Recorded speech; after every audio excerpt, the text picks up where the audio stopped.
Is Kansas's run of unprecedented Big 12 success coming to an end? I'm Matt Galloway, the Kansas beat reporter for the Topeka Capital Journal, and this is the Big 12 Delve.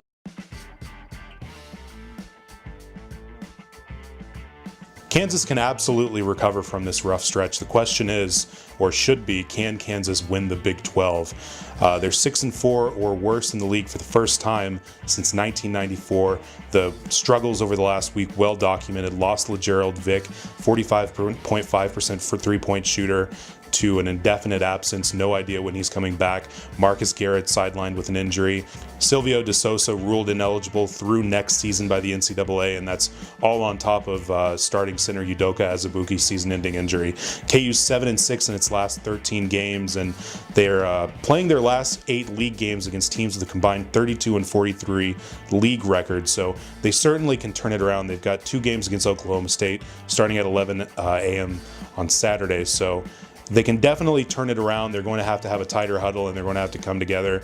The rest of the Jayhawks are shooting 31.8% from three-point range when you take LeGerald Vick out of the equation. So LeGerald Vick made a lot of mistakes outside of just being a good three-point shooter. I think this team, it's possible, can be better without LeGerald Vick, and we'll certainly find out over the next week.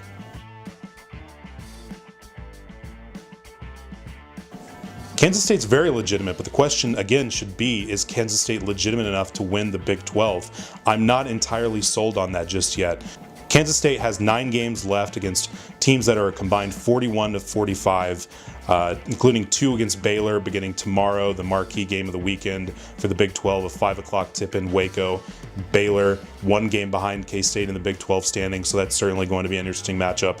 K-State is perhaps the most puzzling team in the Big 12. Just in terms of conference play, here's where they rank. Last in the Big 12 in scoring offense at 64.3 points per game.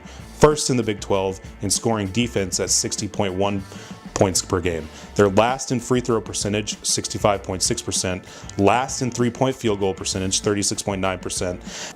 And last in defensive rebounds at 22.1 per game. But however, I mean, they're number 1 in turnover margin at +4, so they're certainly great at defense. They're certainly an elite defensive team. We've seen that. We saw that against Kansas. Dean Wade, in the 7 games since his return, 51.7% shooting and 54.5% from three-point range. You'll definitely take that from a forward.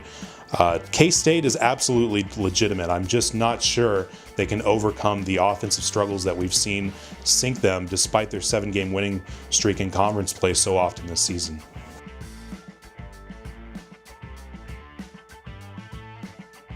I'm going to actually go with neither Kansas nor Kansas State. I think the Big 12 favorite should be Iowa State. They close out against teams with a combined record of 37-39. They are the number 1 team in the Big 12 in turnover ratio. They are number 2 in steals, blocks, and assists. And when you look at them, the Cyclones are all about balance. They're number 2 in scoring offense at 72.2 points per game. They're number 4 in scoring defense at 65.9 points allowed per game. And they're number 2 in three-point field goal percentage at 36.7%. And number 2 as well in three-point field goal percentage defense at 32.4%.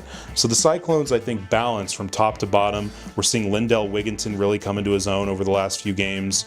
And I think Mariel Shayok has been as good of a player in the Big 12 as anyone. I think he's currently a front runner for Big 12 Player of the Year right alongside Dedrick Lawson of Kansas. So I'm going to go with the Cyclones. I think the path is there for the Cyclones. They're just 1 game back of K-State. I could certainly see this being the year for Steve Prohm's squad. And as you'll see with my Big 12 rankings for this week, Kansas State has earned the right to be number 1, even though I think Iowa State and Kansas are maybe better contenders given who they played down the stretch and kind of what they're good at. I think Kansas State, they still have a trip to Kansas coming up. They've still got a couple matchups against Baylor, as I mentioned, but they've earned the right at this point given some of the quality victories they've had against Tech, Iowa State, and Kansas to be the number 1 team in the power rankings.